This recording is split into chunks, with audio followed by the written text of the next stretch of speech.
Jadi mubahalah yang dilakukan Gus Nur dan Bambang Tri ini cara dalam Islam untuk mendapatkan kebenaran hakiki. Pertama, saudara sebutkan sebagai dari Aswaja Center NU, benar kan tadi? Benar. Saudara juga tadi dari santri Cidogiri. Ya. Apakah pendapat pandangan mewakili pandangan pendapat Cidogiri atau pribadi saudara? Tidak mewakili pesantren. Tolong dijelaskan takrif mubahalah secara istilahiyah atau secara syarak, monggo.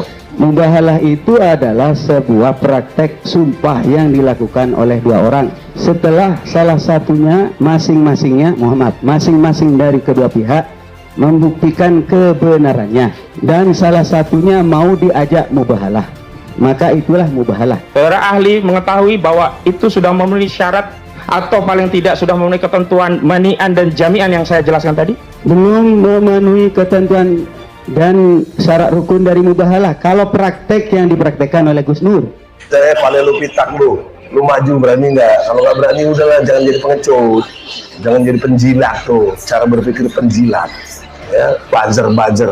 Kok berani? Mari kita bertarung secara intelektual. Tolong sebutkan ulama dalam kitab apa dan takrifnya bagaimana, sepengetahuan saksi yang saudara ingat saja, tidak perlu melihat atau rujukan, begitu. baik, yang pertama ingin saya sampaikan, saya berdasarkan Al-Quran. Pertama, Al-Quran menyampaikan, "Faman hajaka min ba'di ma ja'aka minal ilm." Kalau kamu berhujjah, bercekcok, kemudian masing-masing mempunyai bukti, maka kalau sudah masing-masing mempunyai bukti, ini dasar ya, ta'alau, ajak. Karena itu bahasanya mubahalah itu dua, setelah ada bukti, setelah ada kemauan masing-masing. Ini definisi diambilkan dari Al-Quran. Sebelum saya berbicara soal agama ini, kami hati-hati hakim, karena saya bukan kepentingan di ruang sidang saja, tapi kepentingan agama. Takut salah, saya takut salah. Kalau salah saya bisa, makanya maaf. boleh buka. Padahal mubahalah itu ada diatur dalam surat Ali Imran. Coba bacakan. Ini perintah Allah, nggak ada menista agama. Pakai otak gitu loh. Ini saya menjelaskan berkaitan dengan poin mubahalah yang disampaikan saya.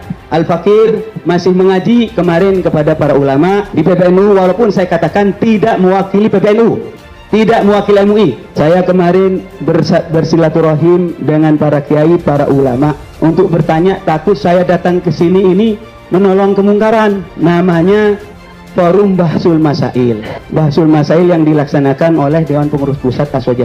Datang 50 ulama, saya sebut satu-satunya, diantaranya Ketua Lembaga Bahsul Masail Nahdlatul Ulama, Ketua, Sekretaris, Wakil Sekretaris, Sekretaris Majelis Ulama Komisi Fatwa DKI, ada juga Wakil Sekretaris Komisi Fatwa MUI Pusat 2 orang, dan banyak lagi dari yang lain, dari ormas yang lain. Tujuannya satu, saya khawatir apa yang disampaikan di sini berangkat dari kepentingan hawa nafsu saya.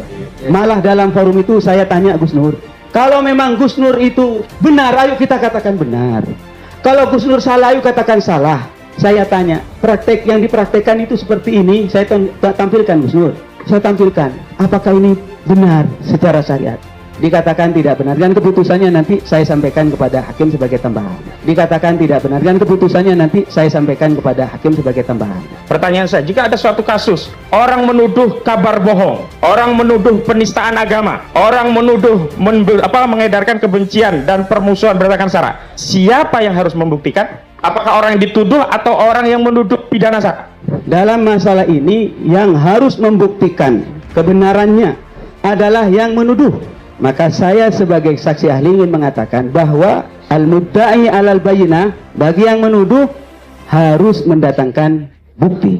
Maka dalam hal ini tidak akan berubah saya menyampaikan ini karena kaidah agama. Berkaitan dengan istinbatul hukmi, kita harus menghindari sesuatu yang mukhtalafih, yang mujma' alaih dalam masalah praktek mubahalah yang saya sampaikan tadi. Harus ada bukti dua-duanya, harus saling mau untuk bermubahalah. Ini yang mujma' alaih. Adapun tadi itu ada diperselisihkan, ada yang mengatakan itu afdhaliyah. Maka dalam hal ini yang perlu kita hindari, jangan sampai masuk mukhtalafih. Maka kemudian yang mukhtalafih saya tidak akan masukkan. Artinya praktek mubahalah yang dilakukan tadi harusnya memenuhi 2 unsur. Sama-sama yakin, kemudian yang kedua sama-sama mau untuk bermubahalah. Yang waras tidak boleh mengalah.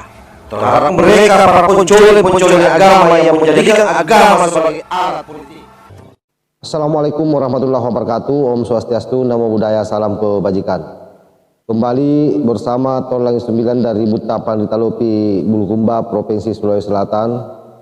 Video tadi itu adalah merupakan perdebatan yang terjadi di dalam proses persidangan, bagaimana seluruh pertanyaan-pertanyaan yang diajukan oleh penasihat hukum, dalam hal ini Kosinuddin, itu dijawab secara lugas oleh Pak Kiai.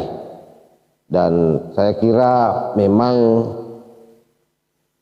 kapabilitas Pak Kiai dengan para pengacara ini yang selalu mengatasnamakan agama Islam jauh di bawah rata-rata. Terutama Egy Sujana, kita saksikan sendiri bagaimana dia membisu, terdiam, mendengar dan menyaksikan Pak Kiai menjawab seluruh pertanyaan-pertanyaan itu yang terkait dengan mubahalah. Jadi pada prinsipnya bahwa dari jawaban-jawaban yang ada, kita sudah bisa menilai sendiri bahwa memang mubahalah ini adalah salah satu bentuk kegiatan syariat Islam yang peruntukannya itu keliru. Tidak hanya andaikan dalam ilmu kedokteran, ini malah praktek namanya. Mencoba membangun alibi dengan membenarkan apa yang dilakukan oleh Bambang Tri dengan melakukan mubahalah di podcastnya Sugi Nur. Nah, disinilah kelihatan semua bahwa memang pada prinsipnya orang-orang semua ini adalah orang yang tidak mengerti agama. Jadi saya stresin di situ. Tidak mengerti agama, tetapi sok-sokan menjual agama demi untuk kepentingan pribadi, demi untuk kepentingan nafsu politiknya. Kan sebenarnya di situ orientasinya. Artinya begini, situasi yang dibangun oleh Egy Sujana dan Kosinuddin hari ini tidak pernah terlepas dari unsur politik, di mana kedua orang ini jelas Egy Sujana ini biar bagaimanapun juga adalah pendukung beratnya Anies Baswedan. Tentu dia punya kepentingan bagaimana supaya basis-basis massa yang selama ini membenci Pak Jokowi itu bisa dia koordinir ke bawah. Yang kedua, Kosinuddin.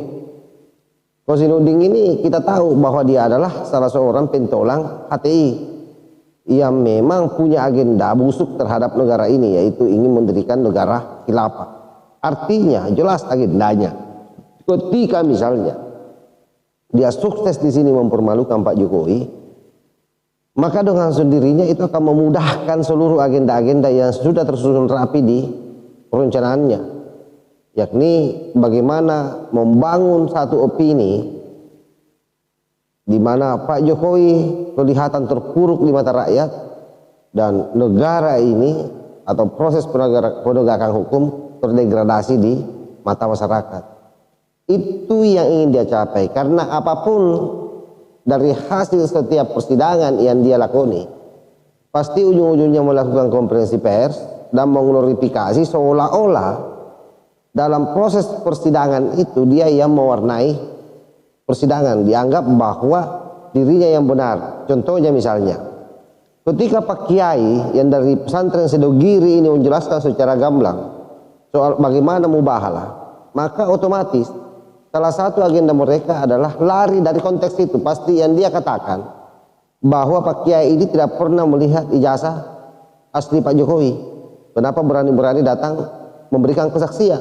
Padahal kita tahu bahwa Pak Kiai diundang itu dalam rangka memberikan keterangan ahli terkait soal keabsahan mubahalah yang dilakukan oleh Sugi Nur. Nah, ternyata kemudian hasilnya kita sudah tahu semua bahwa mubahalah yang dilakukan Sugi Nur itu abal-abal alias tidak sah alias malpraktek. Artinya apa? Sudah tersimpulkan bahwa Sugi Nur pasti akan mendapatkan hukuman yang berat.